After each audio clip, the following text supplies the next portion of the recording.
Hi, this is David Lovett from Active Project Management. What is the project triangle and why is it the key to project success? This is the project triangle. Scope refers to what the project will deliver. Schedule tells you when things should happen. And the budget, of course, refers to the cost. Project managers need to manage this triangle carefully. For example, if you reduce the budget, you might need to reduce the scope. On the other hand, if you increase the scope, you may need to increase the budget and the schedule. This will be different for every project. Step 1 on a project is to understand and define the project triangle. We call this activity scoping. Let's look at an example. Greta's birthday dinner. Greta is a great professional cook. Bob asks her to serve a dinner for 20 guests in the village hall. Greta considers some important questions. What is the budget? How many assistants will she need? What kind of food? How many courses? How much preparation time will she have? Greta thinks about the project triangle. If the scope goes up, say there's an extra course, so will the budget. If the schedule is short, Greta will need to reduce the scope, as there's less time to prepare a variety of dishes. Instead, Greta could ask for a larger budget. This would pay for an extra assistant, and then she could deliver the same scope to a faster schedule. Greta needs to balance this triangle in a way that works for her and for her client. For about 20 hours of catering work, Greta might spend a couple of hours scoping the requirements. For a larger project, you would of course need to scale this up. As a very rough guide, allow for about 7 to 15% of total project effort to be spent on scoping. If it was a 200-day project, it might take 20 days of scoping. Sometimes scoping is done at the start of the project, sometimes before.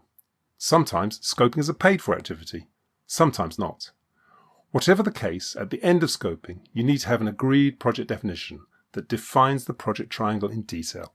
Scope. What are we going to do and deliver? Schedule. When are things going to happen? Budget. How much will it cost to get this done? Time, money, and materials. For Greta, it may be enough to have the client confirm the details in an email. On a larger project, the project definition may be a document with hundreds of pages. It's a surprising fact that people sometimes pay little attention to scoping. Why is this? A client may skip or minimize scoping because they think it will save money or speed up the project. But it's a false economy. A project that is not scoped well has a high risk of failure. Plans can prove unrealistic, deliverables may not be fit for purpose, and expectations can easily get misaligned. When this happens, you may need to repeat work to fix the problems. Then, disputes may follow over who should pay for the extra work. Some clients assume that the vendor should already know what to deliver. But this is like going into a restaurant and saying to the waiter, "Just give me what I want." Sometimes when a project starts, the vendor stays in sales mode. Instead of discovering the client's requirements, the team sells the benefits of the solution. Awkward topics are avoided. To a degree, this may be necessary to build the client's confidence at the start. But the risk is that the vendor fails to understand and plan for the more challenging aspects of the project. Imagine a waiter who avoided discussing allergies because some of the dishes contain nuts. This would be a terrible mistake, one that could be fatal for somebody with a bad nut allergy. So, when you are scoping, don't avoid difficult topics. Failing to discuss them can be disastrous. Let's go back to Greta's dinner. Bob and Greta have agreed the plan. 20 guests will choose from a menu of 3 options. A week before the dinner, Bob calls Greta and says he has 10 extra guests. This is before the deadline that Greta had set for this. She will now need an extra assistant and more ingredients. She calculates the impact on costs and timing, and then she agrees the new plan with Bob. She puts everything in an email and asks Bob to confirm his agreement. Greta is extremely careful to avoid any misunderstandings. Dealing with a changing scope in a controlled way is called change management. Doing a good job here is one of the most important functions of a project manager.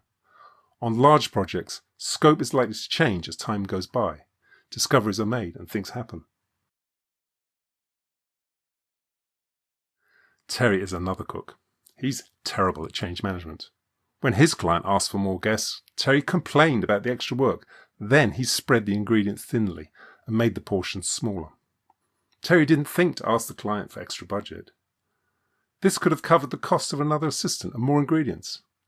Later, the guests were unhappy with the small dishes and slow service. If you miss even one thing when scoping, the whole process may fail. A turbocharged sports car will lose in a race against a rusty old bike if the car keys are missing. To capture all requirements when scoping, adopt a stakeholder approach. A stakeholder is anyone who will be affected by the project or its deliverables. Supposing the project is for a new IT system at a bank, your stakeholders might include head of front office, head of back office, the IT manager, user representatives, customer representatives. The project manager should strive to identify all the key stakeholders and make sure they are involved in the scoping process. Bear in mind that at first, some stakeholders may not know that they are stakeholders. Others, for whatever reason, may not want to be involved. Imagine a bank's head of security who feels too busy to be able to spend time on your project. There's now a risk that security requirements are not understood. But if the new IT system doesn't meet security requirements, the bank will not be able to use the new system. The project manager must find a way to include the head of security in the scoping process. Remember Terry, the terribly organised cook? No one had told Terry that the cooker was powered by bottled gas and that he would need to provide this. Just as he was starting to cook, the gas ran out. Terry had to rush to the store and buy a new gas bottle. As a result, the dinner was late. Also, this was a cost that Terry had not allowed for. When the guests arrived for Terry's dinner, half were vegetarian. But his client had not said anything about this. It was a disastrous evening, and the client refused to pay the full fee. Terry felt sorry for himself. No one had asked him for a vegetarian option, nor had they said anything about the gas bottle. Greta's dinner was very successful. She used the stakeholder approach to scoping. As well as discussing everything she could think of with Bob, she asked herself, who else is affected by the project?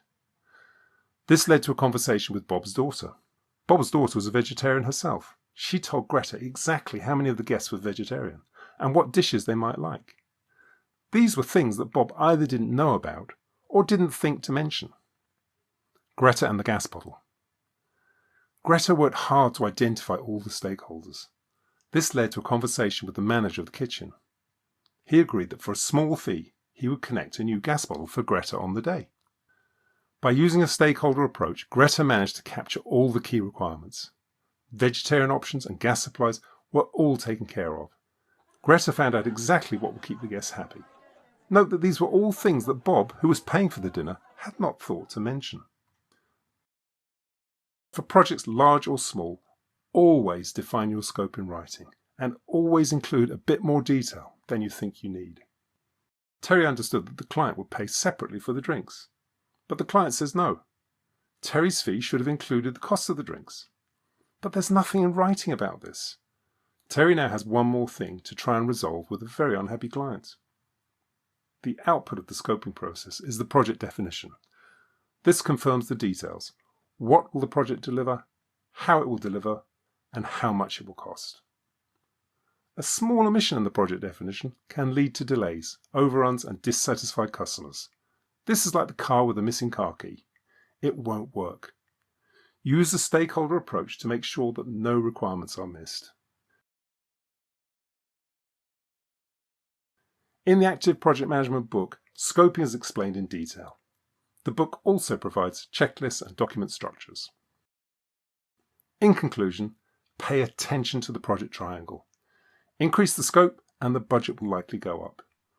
Reduce the schedule and you may need to reduce the scope or increase the budget. Invest in project scoping. Make sure your client understands its importance. Be detailed and thorough. Before you start the main work on a project, agree a detailed project definition.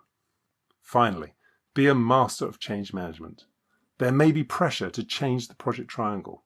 If so, manage this in a controlled, documented and funded way. That's it on the project triangle. Pay attention to it and you are on the road to project success. This was David Lovett, author of Active Project Management. Thanks for watching.